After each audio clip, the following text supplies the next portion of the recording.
us do that. That request for people to voluntarily self-isolate and quarantine is to try and prevent this spread. But like you said, people are still doing things off campus if they don't live on campus. Perhaps one of the best examples we've seen recently is this at Miami University in Ohio. It's from a police body cam video that essentially shows an officer that was driving by and saw what looked like a large gathering outside of a house. He then begins to talk to them saying, hey, you're in violation of an order, only 10 people inside or outside, and then finds out something really unfortunately disturbing once he scans one of the residents' IDs.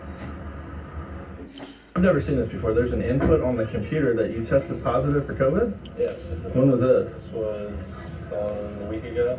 Are you supposed to be quarantining? Yeah, that's why I'm at my house. Do you have other people here and you're positive for COVID? You see the problem? I mean, they were honestly all walking by when we were out here. How many other people have COVID? They all did.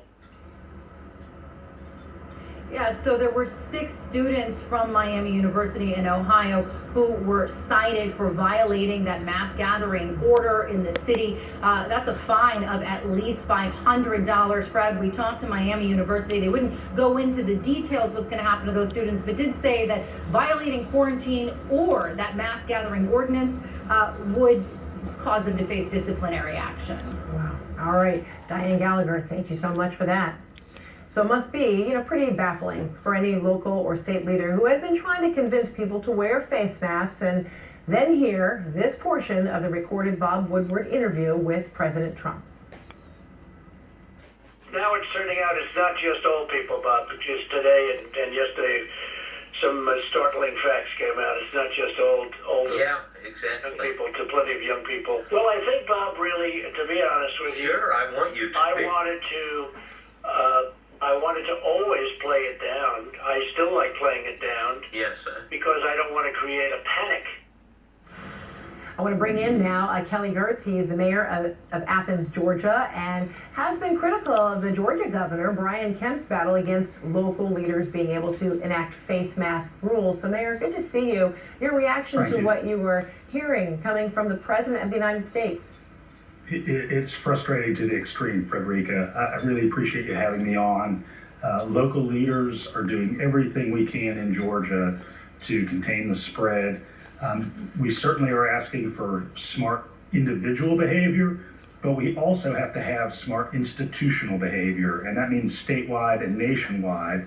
I had an opportunity to be in a conference earlier this year with George W. Bush, speaking about his experience after 9/11, and of course yesterday, 19th anniversary of that tragic episode. And while I didn't support him as a president, he said something really smart about what it takes to be a good leader in times like this. And he said that you have to be empathetic, and you also have to be very honest with people about the challenges. And on the national level, we've seen a failure in both of those arenas. This president is not empathetic, and he also is not being frank with the American public. And unfortunately, that's bled down to leaders like Governor Kemp, and that's had an impact on the local level here. Athens is a city that all through the summer had lower case counts and lower death count per capita than any other metro area in the state. But in this last month, we've seen this dramatic spike. I was going to say, you attribute, the more impressive numbers to the fact that you have been, trying to encourage people to wear masks for a very long time. What do you think explains the most recent spike? I mean, clearly it's the return to campus of large numbers of students who were not here through the summertime. We're a city of 130,000. We probably had an influx of 20 or 25,000 students here just in the last month.